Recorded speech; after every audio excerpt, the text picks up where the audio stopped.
Countering the opposition criticism over the just-launched Dalit Bandhu scheme, Chief Minister K. Chandrasekhar Rao said that this scheme would cover all eligible Dalits in the state, including government employees belonging to the SC community. A total of about 17 lakh families would be benefited by this scheme. Addressing a public meeting at Hyderabad on Monday, KCR said the government aims to make every Dalit family a crorepati.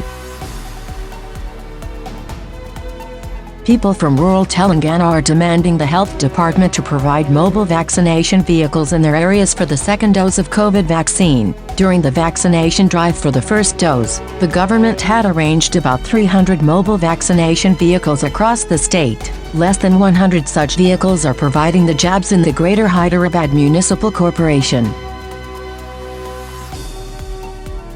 It was a sort of nostalgic experience for APCM YS Jagan Mohan Reddy as he sat in a class along with the students soon after launching the Jagana Vidya Kanuka, wishing them all the very best in their studies in the new transformed atmosphere. The Chief Minister inspected the school building and the quality of facilities provided. He wrote all the very best on the green board with a piece of chalk wishing the students on the first day of the academic year.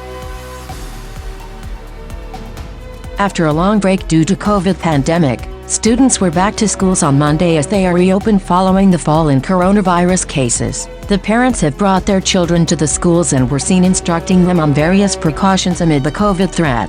The first day witnessed very poor attendance in several schools while it was even dull in lower classes compared to 10th class.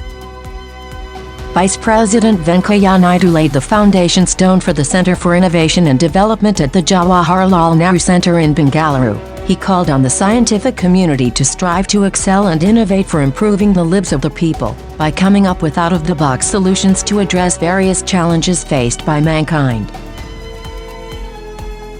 The Delhi government again sent the file seeking to form a committee to probe oxygen shortage deaths in Delhi during the second COVID wave to Lieutenant Governor Anil Bajwal. Deputy Chief Minister Manish Sisodia said that he has also written a letter to Union Home Minister Amit Shah about the committee formation to probe such deaths during the second COVID wave and has urged him to direct Bajwal to expedite the formalities to clear the file.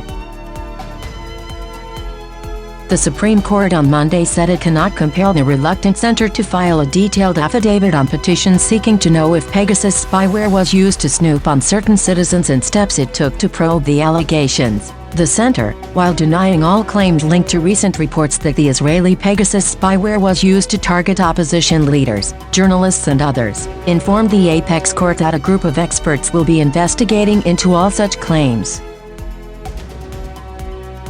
The Taliban declared the war in Afghanistan was over after insurgents took control of the presidential palace in Kabul as US-led forces departed and Western nations scrambled on Monday to evacuate their citizens. President Ashraf Ghani fled the country on Sunday as the Islamist militants entered the capital virtually unopposed, saying he wanted to avoid bloodshed, while hundreds of Afghans desperate to leave flooded Kabul airport. Prachi Desai joins Radhika Apte and Vikrant Massey in investigative thriller Forensic directed by Vishal Furia. Talking about her upcoming film, Prachi said, "I am so happy to be a part of this investigative thriller. I have always admired Radhika and Vikrant's work and I am so happy to be working with them." The suspense thriller Forensic has recently begun shooting. The film is produced by Saham Rockstar Entertainment Pvt Limited and Mini Films.